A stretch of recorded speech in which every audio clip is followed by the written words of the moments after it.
Hi, I'm Lisa. Welcome to Putz Parcel. Let's get dirty. Number one tip of the day, stay hydrated when you're going out in the garden. I'm not sponsored by this brand, but it's one that I enjoy. Alright, so today I wanted to talk all about peas. Last time I told you probably by the next weekend we'd be picking peas. And they are starting to fill up nicely, so we're going to be working on harvesting the sweet peas today. I'll also talk briefly about snap peas and snow peas. In my area, snow peas are called sugar peas. Don't know why, they just are. I think people think they're sweet. So first of all, I thought we would go over the varieties I was growing this year.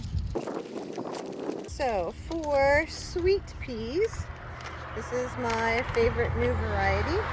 They're called First 13. They're produced by Burpee.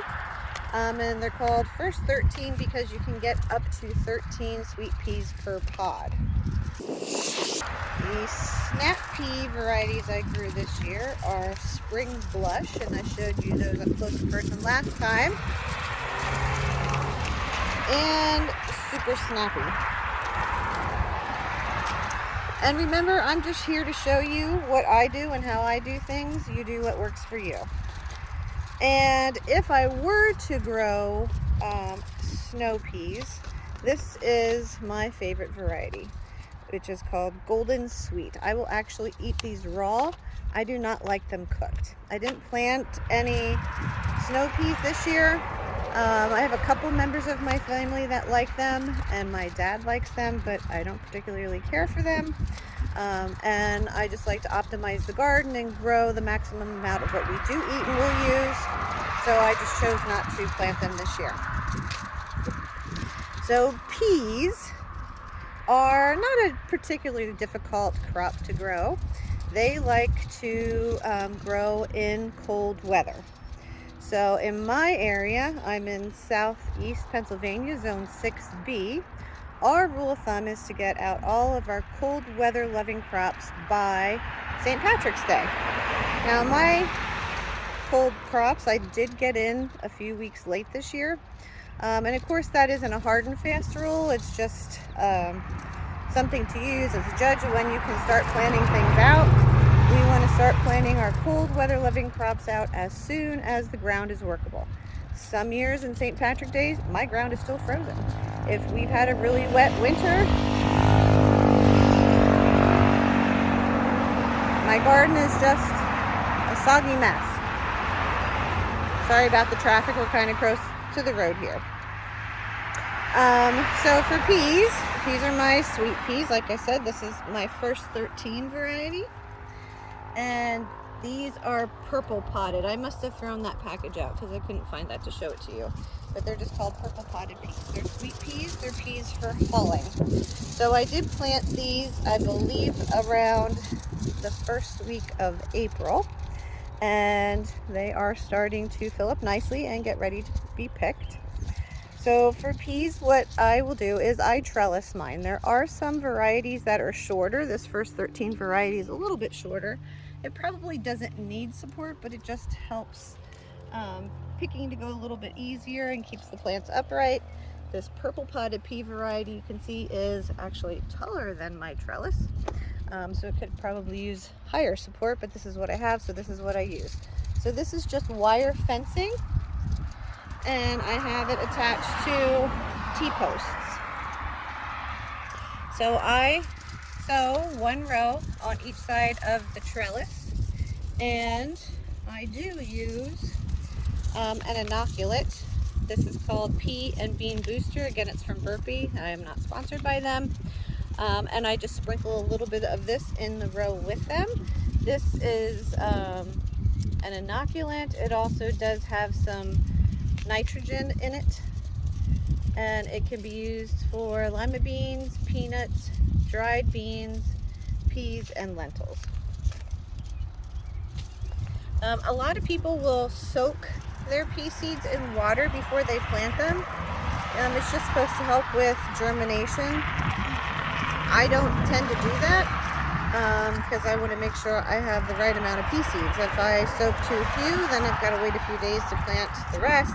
If I don't, if I soak too many, then I have wasted seed that I don't have anything I can do with. So I just plant the dry seeds. The pea seeds will actually not start to germinate until the soil is warm enough for them. They like the air to be cold, but the temperature of the soil does have to be a certain degree for the peas to actually germinate. Once they start growing slowly. As the temperature in the soil warm up, they start to grow faster. So as they start to produce, I'm not going to be able to pick all of these peas that are growing at one time. You'll get a couple of pods at a time, and then more mature at the same time. Now, once you start picking sweet peas, you actually do want to hull them and use them in whatever way you're going to use them within 3 days of picking them. Because what happens if you wait longer than that is the sugars in the peas turn into starch, and they're really not sweet peas anymore. They're starchy peas. I like to use mine for meals. If I have enough, I will blanch them and freeze them. That's how I like to preserve them. 1 year, just from these 4 rows that I have planted, or 2 double rows, I was able to put 9 quarts of peas in my freezer for my family for the winter. I don't know what it's going to give this year. We'll see. I'll try to keep track of it and let you know. I might have picked a couple and eaten them already, but the rest are still here. So let's look at a pea pod and what it looks like. So how you know when they're ready to pick. So here's a nice one. This pod is firm. When I push on it gently, there's not a lot of room in there. So this one is ready to be harvested. This one, on the other hand, you can tell that the peas inside are not mature yet. Look at the difference in size between those pods. This size would be a great size to pick if it were a snap pea, but it's not. It's a sweet pea that I need for hulling. So let's pull this one off and open it up and take a look. So I like to turn them upside down. I taught my daughter how to help me shell them, and I call this the butt. So if I flip it over and I pinch the butt from top to bottom, they usually crack. And look inside, there are my beautiful sweet peas. Let's count how many are in there. 1, 2, 3, 4, 5, 6, 7, 8, 9. So 9 is about average for this variety. Sometimes I do get 11 or 13 per pod. So 9's about average. And I'm going to put that in my lovely little pocket here. So let me show you that again. Let me find another one that's ready to be picked. There's one. So how I pick it is I just use my fingernail. I'm going to pinch that stem where it attaches to the main part of the plant and break it with my fingernail and pull it off. I'm not just going to grab it and yank, because then I'm going to damage the plant. I'm going to take the risk of pulling the plant out of the ground, and then whatever vegetables are on there that haven't matured yet are wasted. I actually got these handy dandy little knife fingers from my husband for Christmas, so I'm going to give them a shot and see how it goes. So I'm going to pick my peas. You're happy to watch. We'll fast forward this so it doesn't take forever to pick them.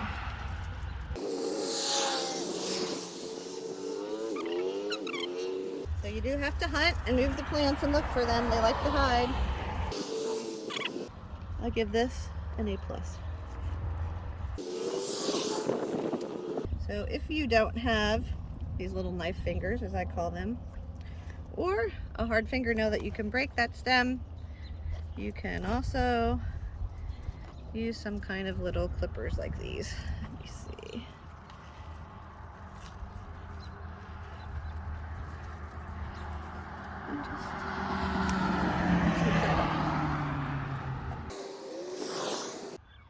So this is my snap pea trellis. Snap peas, just like sweet peas, like to grow in cold weather, so they get planted early in spring as soon as the ground can be worked. With snap peas, you are harvesting the whole pea to eat the whole thing. You're not growing these to hull them and take the peas out of the inside.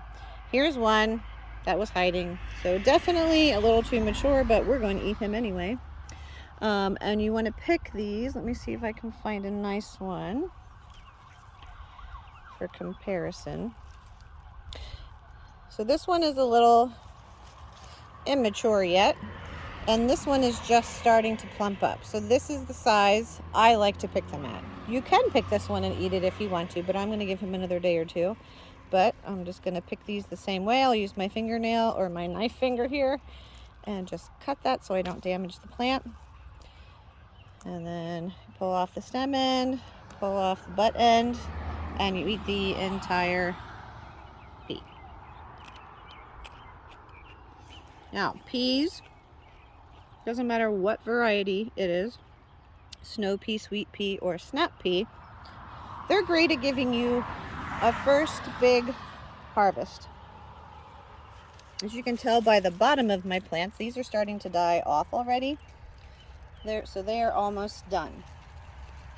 I will get a little bit of a second flowering and a very small harvest. So I usually, once my first harvest is done, I will pull these plants out and I will plant something else in. Most likely I will put bush beans in because I put a lot of bush beans away from my family for the winter. You can leave them, you can pick your second harvest if you think it's to your benefit, but for me and my family, it's to my benefit to pull these out and plant something else. So this is my first sweet pea harvest for the year. I only was able to pick 2 of the purple potted peas. They are not quite mature yet. Here are the snap peas. Most of them didn't make it out of the garden, but those are the super snappy again and the blush variety.